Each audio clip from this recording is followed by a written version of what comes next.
हमारा जो टॉपिक है वो है ख़ास रेफ्रिजरेशन सिस्टम। जैसे हमारा इस बुक माई रेफ्रिजरेशन एयर कंडीशनिंग हिस्सा 4 में जैसे कि चैप्टर नंबर 7 है कि ख़ास रेफ्रिजरेशन सिस्टम्स, उसमें जगह बाज़ औक़ात मुख्तलिफ़ मकासद के लिए ख़ास किस्म के रेफ्रिजरेशन सिस्टम भी इस्तेमाल किए जाते हैं। इन सिस्टम के रेफ्रिजरेशन साइकिल आम रेफ्रिजरेशन यूनिट के साइकिल की निस्बत थोड़े से मुख्तलिफ होते हैं। मुख्तलिफ यही होता है कि सिस्टम वैसे ही होता है, रेफ्रिजरेशन जो बुनियादी साइकिल है वो सेम वैसे ही होता है, compressor, condenser, refrigeration control, evaporator.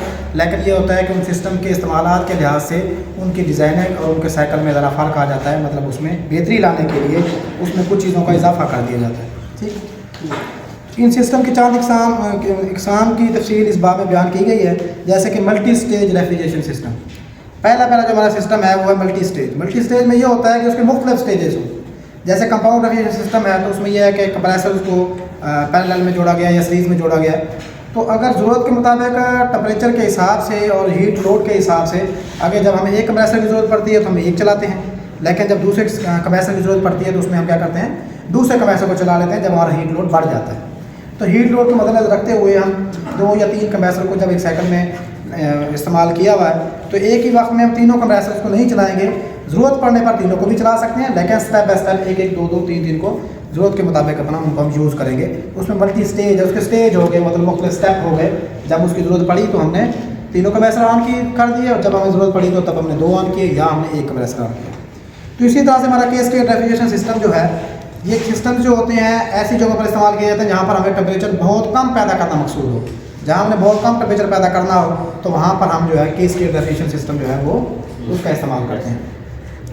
वो कहता है इस किस्म के रेफ्रिजरेशन सिस्टम में 2 या 2 से ज़ायद रेफ्रिजरेशन सिस्टम इस तरह से इस्तेमाल किए जाते हैं कि पहले सिस्टम के वेपोरेटर की मदद से दूसरे सिस्टम के कंडेंसर को ठंडा किया जाता है। जैसे कि हमारा ये पहला साइकिल है तो ये हमारा कंप्रेसर है, कंडेंसर है, रेफ्रिजरेशन कंट्रोल है और वेपोरेटर है। ये हमारा एक साइकिल हो गया और ये हमारा साइकिल ए हो गया और ये साइकिल हमारा बी जो है उसमें कंप्रेसर है। उसके बाद हमारा जो है वो ये कंडेंसर हो गया, कंडेंसर के बाद हमारा रेफ्रिजरेशन कंट्रोल और हमारा ये वेपोरेटर और ये साइकिल मुकम्मल हो गया। ठीक है, तो इस तरह से पहले सिस्टम्स की मदद से दूसरे सिस्टम के कंडेंसर को ठंडा किया जा रहा है। इससे कंडेंसर का अमल बेहतर होगा और सिस्टम जो है वो उसकी कारकर्दगी बेहतर होगी। ठीक है ना, लेकिन ये बड़े पैमाने पर है। तो कहता जी कि ठंडा किया जाता है इस तरह से दूसरे सिस्टम के वेपोरेटर की मदद से। दूसरे सिस्टम का जो वेपोरेटर होगा तो यहाँ पर हम जो डायग्राम बनाई है उसमें हमने 2 साइकिल दिखाए हैं। ठीक है ना, एक साइकिल की मदद से दूसरे साइकिल को हम के कंडेंसर को ठंडा कर रहे हैं, पहले के वेपोरेटर की मदद से दूसरे के कंडेंसर को ठंडा कर रहे हैं। लेकिन वो कहता है इनकी जो तादाद है वो ज़्यादा भी हो सकती है कि पहले सिस्टम के कंडेंसर से दूसरे सिस्टम के वेपोरेटर को, पहले सिस्टम के वेपोरेटर से दूसरे सिस्टम के कंडेंसर को और दूसरे सिस्टम के वेपोरेटर से तीसरे सिस्टम के कंडेंसर को भी हम ठंडा कर सकते हैं। मतलब इनकी तादाद जो है वो बढ़ भी सकती है ज़रूरत के हिसाब से। ठीक है ना, कहता जी कि इस तरह से दूसरे सिस्टम के वेपोरेटर की मदद से तीसरे सिस्टम के कंडेंसर को ठंडा किया जाता है। ये तमाम सिस्टम एक दूसरे से बिल्कुल अलहदा होते हैं, इनका आपस में कोई राब्ता नहीं है। बाकी यह है कि सिस्टम में हीट ट्रांसफ़र के हिसाब से जो हमारा कंडेंसर और वेपोरेटर है, सिस्टम ए का जो वेपोरेटर है वो सिस्टम बी के कंडेंसर के साथ जोड़ा गया है, मतलब उसका मिलाप किया गया है इस तरह से, क्योंकि उनका आपस में हीट ट्रांसफ़र के लिहाज से तो राब्ता है, लेकिन गैस की सर्कुलेशन के हिसाब से आपस में कोई राब्ता नहीं है। उस साइकिल की गैस की सर्कुलेशन अलग है और इस साइकिल की गैस की सर्कुलेशन अलग है। ये तमाम सिस्टम में एक ही किस्म की रेफ्रिजरेंट चार्ज की जा सकती है। एक किस्म की भी रेफ्रिजरेंट चार्ज हो सकती है, लेकिन जो है रेफ्रिजरेंट की किस्म चेंज भी की जा सकती है। ठीक है ना, वो कहता है जी कि लेकिन हर सिस्टम के लिए अलग-अलग रेफ्रिजरेंट भी इस्तेमाल की जा सकती है। अलग-अलग रेफ्रिजरेंट इस्तेमाल करने की सूरत में पहले सिस्टम वाली रेफ्रिजरेंट का नुक्ता खलाओ आखिरी सिस्टम वाली रेफ्रिजरेंट के नुक्ता खलाओ से ज़्यादा हो तो कारकर्दगी बेहतर। अब जी देखें, वो ये कहता है कि जो हमारा पहला सिस्टम है इसमें जैसे ही रेफ्रिजरेंट वेपोरेटर में पहुँचे तो वो फ़ौरन बुखार में तब्दील होगी, तो वो ज़्यादा हरारत को जब्त करने की सलाहियत रखेगी। और फिर यहाँ पर जो है हीट की जो रेशो है बहुत ज़्यादा है, क्योंकि उसके कंडेंसर को वेपोरेटर ठंडा कर रहा है। तो यहाँ पर कोई टेम्परेचर हमने कम पैदा नहीं करना, कम टेम्परेचर पैदा करना मकसूद यहाँ पर नहीं है। तो फिर हम वो रेफ्रिजरेंट इस्तेमाल नहीं करेंगे जिसका नुक्ता इंजमा जो है बहुत कम हो, माइनस में हो, मतलब वो कम से कम टेम्परेचर पर भी खोले। जिसका नुक्ता इंजमात कम होगा वो कम टेम्परेचर पर भी खोलेगी। मतलब रेफ्रिजरेंट एक रेफ्रिजरेंट है, उसका नुक्ता खोलाओ जो है -200 डिग्री सेंटीग्रेड है। तो ऐसे सिस्टम में इस्तेमाल की जा सकती है जिसके अंदर टेम्परेचर हमें -200 पैदा करना मकसूद हो, मतलब -200 पर भी जाकर वो खोलेगी। इतने कम टेम्परेचर पर भी रेफ्रिजरेंट जाकर खोलेगी ये उसका नुक्ता खुला हुआ है।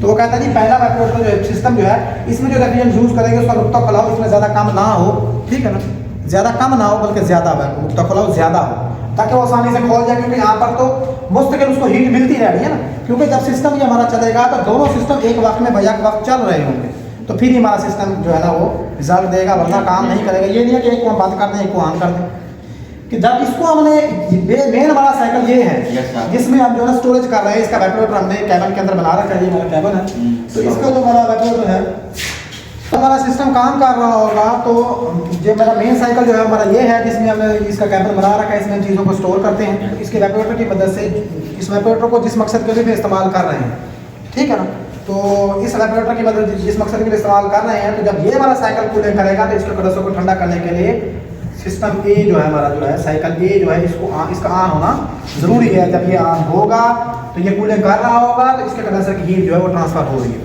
ठीक है ना, क्योंकि इसको कंडेंसर को ठंडा करने के लिए एक सिस्टम डिज़ाइन किया गया ना। यहाँ पर वैसे तो हम देखें ना, जैसे पहले हमने पढ़ा है कि कंडेंसर को ठंडा करने के लिए हवा का इस्तेमाल किया जाता है या पानी का, हवा और पानी दोनों का इस्तेमाल किया जाता है।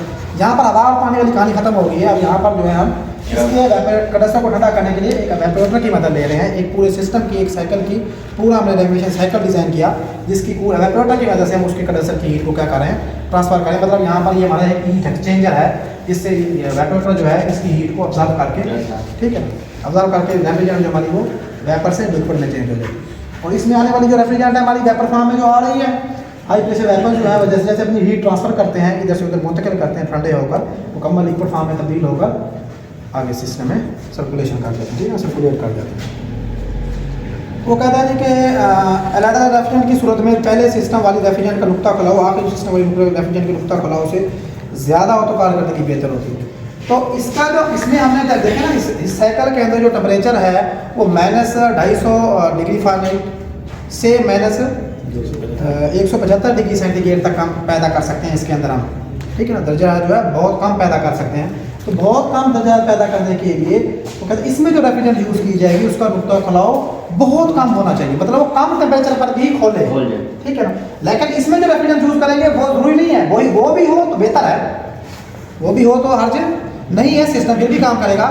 लेकिन अगर इसमें रेफ्रिजरेंट हम जिसका ऐसी रेफ्रिजरेंट यूज़ करें जिसका नुक्ता खुलाव ज़्यादा हो तो तब भी वो रेफ्रिजरेंट, क्योंकि यहाँ पर तो उसका मुस्तकिल हीट मिलती रहती है ना, कि जैसे हमारा एक रेफ्रिजरेटर होता है, रेफ्रिजरेटर में जब हमारी गैस सर्कुलेट कर रही है तो उसका जब फ्रिज को हमने ऑफ हालत से चलाया तो उसका अगर इंटरनल टेम्परेचर 20 डिग्री सेंटीग्रेड था तो जब घंटा 2 चलने के बाद उसका इंटरनल टेम्परेचर -50 हो जाता है, ऊपर वाले कैबिन की बात कर रहे हैं।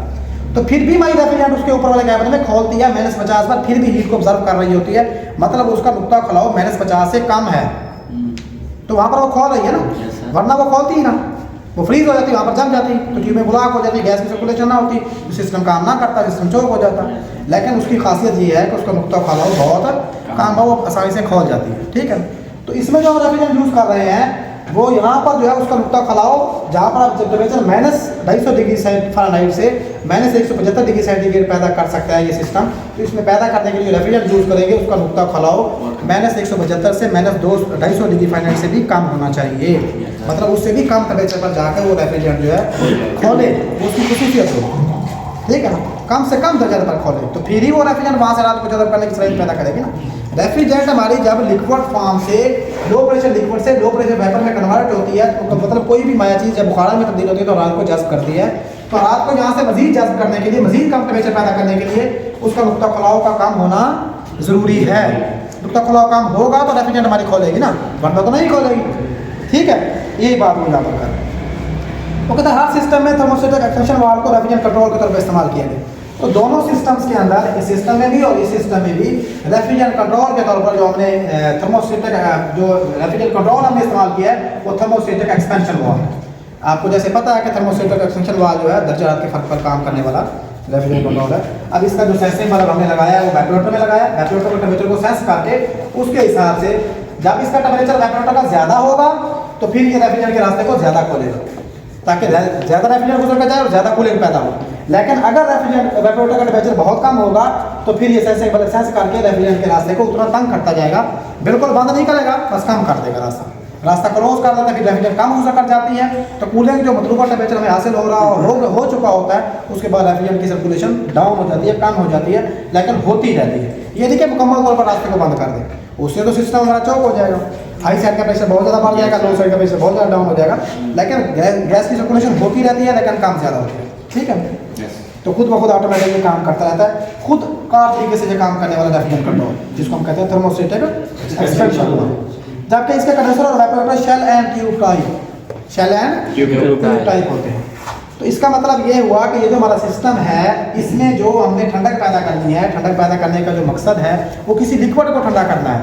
वो कोई भी लिक्विड हो सकता है, जैसे हमने सेकेंडरी रेफ्रिजरेंट्स के बारे में पढ़ा, तो सेकेंडरी रेफ्रिजरेंट जैसे हमारी जो ब्राइन है, ब्राइन, प्रोपाइलीन है, ग्लिसरीन है, इस तरह के मुख्तलिफ महलूल हैं जिनको हम सेकेंडरी रेफ्रिजरेंट्स के तौर पर इस्तेमाल करते हैं। तो वो यहाँ पर जहाँ की बात करें या यहाँ की बात करें, तो यहाँ पर जो हमारा ये तो हीट एक्सचेंजर बन गया ना, एक दूसरे के साथ हमने इनको इसकी हीट ट्रांसफर होगी, लेकिन इसका जो कंडेंसर है, इसका कंडेंसर जो है वाटर कूल्ड होगा, एयर कूल्ड नहीं होगा, क्योंकि ये शेल एंड ट्यूब टाइप है। और ये हमारा रेफ्रिजरेटर है, ये भी शेल एंड ट्यूब टाइप या शेल एंड कॉइल टाइप होगा, क्योंकि इसमें भी किसी न किसी लिक्विड मैल्यूल को ठंडा किया जा रहा है। तो उस लिक्विड मैल्यूल को ठंडा करके क्या किया जा रहा है, फ्रीज किया जा रहा है, ठीक है, या उसको जो है ना ठंडा किया जा रहा है, ताकि वो इस टेम्परेचर पर ठंडा करके आगे उससे दूसरी चीज़ों को ठंडा किया जा सके। ठीक है ना। इस सिस्टम में डिस्चार्ज लाइन के दरमियान आयर स्पेटर लगाना जरूर लगाया जाता है। तो हमारी देखें डिस्चार्ज लाइन के सीरीज में पहले हमने आयर स्पेटर लगाया है, जैसा कि हम आयर स्पेटर के बारे में पहले पढ़ चुके हैं कि आयर स्पेटर जो हमारा है वो रेफ्रिजरेशन साइकिल का को बुनियादी हिस्सा, क्योंकि बुनियादी हमारे 4 हिस्से होते हैं। वो सबसे पहला क्या है, कंप्रेसर है, दूसरा कंडेंसर, तीसरा रेफ्रिजरेंट कंट्रोल और चौथा इवेपोरेटर। इसी तरह से साइकिल में भी कंप्रेसर, कंडेंसर, रेफ्रिजरेंट कंट्रोल और इवेपोरेटर, ये हमारे 4 बुनियादी हिस्से हैं। अगर इसमें सिस्टम की कारकर्दगी को बेहतर करने के लिए कोई और कंपोनेंट्स हम यूज़ करेंगे, जैसा कि हमने यहाँ पर आयल स्पेटर यूज़ किया, तो आयल स्पेटर जो है उसका फ़ायदा ये होगा कि आयल स्पेटर जो आयल है वो आगे सिस्टम में नहीं जाने देगा, क्योंकि कंप्रेसर के अंदर आयल का लेवल पूरा रहे, ताकि कंप्रेसर हमारा है उसके अंदर लुब्रिकेशन का अमल बेहतर हो। ठीक है ना। उसके लिए जो जैसे हमारा आयल यहाँ डिस्चार्ज है, डिस्चार्ज होगा तो आयल स्पेटर में आएगा, तो आयल स्पेटर क्या करता है कि वेपर जो हमारे हाई प्रेशर वेपर्स आते हैं उनके प्रेशर में फ़र्क पैदा नहीं करता, बल्कि क्योंकि आयल जो होता है वो लिक्विड फॉर्म में होता है, वजनी होता है, भारी होता है, तो भारी होने की वजह से पहले में नीचे बैठ जाता है और हमारे वेपर जो है वैसे के वैसे आगे सर्कुलेट कर जाते हैं कंडेंसर की तरफ। ठीक है ना। और फिर कंडेंसर का जो काम है वो सावधान अंजाम देगा। ठीक है। तो वो कहता है जी कि ताकि तेल के वापस कंप्रेसर में भेजा, तेल को वापस कंप्रेसर में भेजा जा सके। अगर आयल कंप्रेसर डिस्चार्ज कर रहा हो तो आयल का लेवल कंप्रेसर के अंदर कम ना हो। आयल स्पेटर के अंदर जब आयल का लेवल एक खास हद तक पहुंचता है तो फिर हमारा आयल स्पेटर में से आयल वापस कंप्रेसर में आ जाता है। उसके लिए पंप भी यूज़ किए जाते हैं। ठीक है ना। तो वो मैकेनिकल सिस्टम हो गया, बाद बार मैनुअल सिस्टम भी इख्तियार किया जाता है। फ्लोट सिस्टम होता है, तो फ्लोट वाल्व्स के थ्रू जो है हमारी रेफ्रिजरेटर वापस पहुँच जाती है आयल स्पेटर से कंप्रेसर में, हमारा आयल पहुँच जाता है। ठीक है ना। तो कहता है ये सिस्टम बहुत कम दर्जात पैदा करने के लिए इस्तेमाल किया था, जिसकी मदद से दर्जात -250 डिग्री फ़ारेनहाइट से -175 डिग्री सेंटीग्रेड तक पैदा किया जा सकता है। तो साफ ज़रा ये रेफ्रिजरेशन सिस्टम जो है ऐसी जगह पर यूज़ किया जाएगा जहाँ पर टेम्परेचर बहुत कम पैदा करना मकसूद हो। ठीक है ना। तो ये सिस्टम साफ ज़रा कमर्शियल मकासद के लिए इस्तेमाल किया जाता है। ठीक है। तो ये हमारे ख़ास जो रेफ्रिजरेशन सिस्टम्स थे उनमें से एक रेफ्रिजरेशन सिस्टम है जिसका नाम है कैस्केड रेफ्रिजरेशन सिस्टम। ठीक है ना। तो कैस्केड रेफ्रिजरेशन सिस्टम के बारे में आज हमने पढ़ लिया। ठीक है जी।